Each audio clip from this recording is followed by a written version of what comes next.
உங்கள் சமையலோட ருசியை கூட்ட அம்மா சமையலோட மசாலா வாங்கி சமைச்சு பாருங்கள். அதோட சுவையே தனியாக இருக்கும்.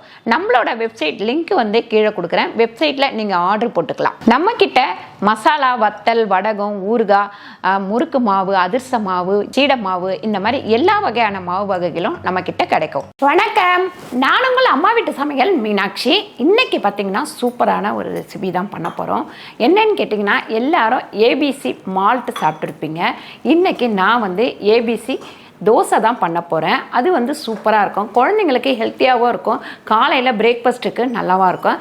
இதே சின்ன குழந்தைங்க இருக்கிறாங்க அப்படின்னா அவங்களுக்கு கூட ஒரு 6 மாதத்துலேருந்து நீங்கள் வந்து சாப்பாடு கொடுக்குறீங்க அப்படின்னா அந்த குழந்தைங்களுக்கு கூட இந்த தோசையை வந்து தாராளமாக கொடுக்கலாம். எப்படி பண்ணுறதுன்னு பார்க்கலாம் வாங்க. கேரட்டை வந்து நல்லா தோல் சீவிட்டு கட் பண்ணி நம்ம மிக்ஸி ஜாரில் போட்டுடலாம். கேரட் வந்து தோல் சீவி எடுத்துக்கிட்டேன். இப்போ பீட்ரூட்டையும் நம்ம தோல் சீவி எடுத்துக்கலாம். ஆப்பிளும் நம்ம தோல் சீவி எடுத்துக்கலாம். ஆப்பிள் கட் பண்ணும் போது இந்த ஓரம் இந்த சைடு எல்லாமே கட் பண்ணிவிட்டு இந்த பாருங்கள், இப்படி நடுப்புறவும் இது எல்லாமே எடுத்துருங்க. அப்போ தான் நம்ம கட் பண்ணி போட்டு பண்ணுறதுக்கு கரெக்டாக இருக்கும். பாருங்கள், கேரட்டு, பீட்ரூட்டு, அதுக்கப்புறம் இது பீட்ரூட் வந்து சின்னதாக இருக்கும், 2 எடுத்திருக்கேன். அதே மாதிரி கேரட்டும் சின்னதாக இருக்கும், 2 எடுத்திருக்கேன். இல்லைனா ஒரு கேரட்டு, ஒரு பீட்ரூட்டு, ஒரு ஆப்பிள் போதும். அதே ஆப்பிள் சைஸில் இருக்கிற ஒரு பீட்ரூட் அந்த மாதிரி எடுத்துக்கோங்க. இந்த மிக்ஸி ஜாரில் 2 ஏலக்காய் சேர்த்துக்கலாம். அதுக்கப்புறம் பார்த்திங்கன்னா இந்த கட் பண்ணி வச்சுருக்க ஆப்பிள், பீட்ரூட், கேரட் இது எல்லாமே சேர்த்துருவோம். சேர்த்துட்டு கொஞ்சமாக தண்ணி ஊற்றி அரைச்சி எடுத்துக்கலாம். நல்லா நம்ம அரைச்சி முடித்தோடனே இந்த மாதிரி வடிகட்டி எடுத்துக்கலாம். ஏன்னா ஒரு சிலது வந்து திப்பியாக இருக்கும், அதனால் நல்லா நம்ம வடிகட்டிடலாம். கேரட், பீட்ரூட்டு, அதுக்கப்புறம் ஆப்பிள் இது 3த்தையும் நல்லா அரைச்சிட்டு இப்படி வடிகட்டி எடுத்துக்கோங்க. இல்லை நைஸாக அரைச்சிட்டிங்க அப்படின்னா வடிகட்ட தேவை. இருந்தாலுமே கேரட் வந்து ஒரு சில இடத்துல இப்படி அரைப்படாமல் அங்கங்கே நிற்கும். அந்த மாதிரி நிற்காமல் இருக்கிறதுக்காக தான் நான் வடிகட்டி எடுத்திருக்கேன். இதை கடாயில் ஊற்றி நல்லா கொதிக்க விடணும். இதில் இந்த நாட்டு சர்க்கரையை சேர்த்துக்கலாம். இந்த அளவுக்கு வந்து நான் வந்து 75 கிராம் வந்து நாட்டு சர்க்கரை எடுத்திருக்கேன்.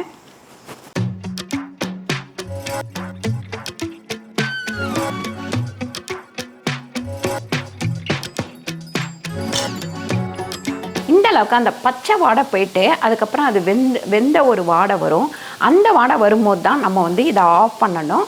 ஆஃப் பண்ணிவிட்டு பார்த்திங்கன்னா நம்ம நல்லா ஆற வச்சிடலாம். இதை நல்லா வந்து சூடு ஆறிச்சு பாருங்கள். இந்த வெதுப்பாக தான் இருக்குது. இப்போ இதை நம்ம கண்ணாடி பவுலில் ஊற்றிக்கலாம்.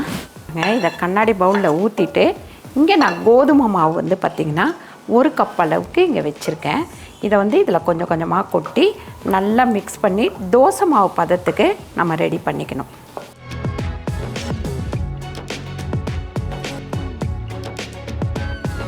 ஒரு சிட்டிகை அளவு உப்பு சேர்த்துக்கங்க. இது தோசை மாவு பதத்துக்கு வேணும்னா கொஞ்சம் தேவைப்படுற அளவுக்கு நம்ம தண்ணி சேர்த்துக்கலாம்.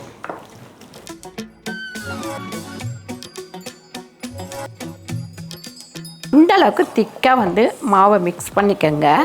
கொஞ்சமாக இதில் நெய் போட்டுக்கோங்க. நீங்கள் நெய் வேணால் நெய் போட்டுக்கலாம், இல்லை பட்டர் வேணால் பட்டர் போட்டுக்கலாம். அப்படி இல்லை எண்ணெய் தான் பிடிக்கும் அப்படின்னாக்கா எண்ணெயுமே நீங்கள் வந்து போட்டுக்கலாம்.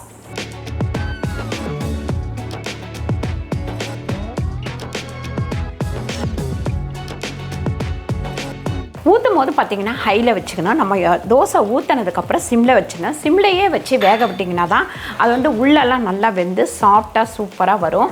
இது இல்லாமல் இது வந்து குழந்தைங்களுக்கு ரொம்ப ஹெல்த்தியாக இருக்கும். காலையிலேயே பிரேக்ஃபாஸ்ட்டுக்கும் கொடுக்கலாம். இல்லை நீங்கள் மத்தியானம் வந்து சில குழந்தைங்களுக்கு வந்து ஸ்நாக்ஸாக கொண்டு போவாங்க. அந்த மாதிரி கூட நீங்கள் வந்து பாக்ஸில் வச்சு அனுப்பலாம். சாயங்கால நேரத்தில் அவங்களுக்கு ஒரு தோசை ஊற்றி கொடுத்துட்டு நீங்கள் பால் ஏதாவது கொடுத்தீங்கனாலே அவங்களுக்கு வந்து சூப்பராக ஹெல்த்தியாக இருக்கும், சுறுசுறுப்பாகவும் இருப்பாங்க அவங்க.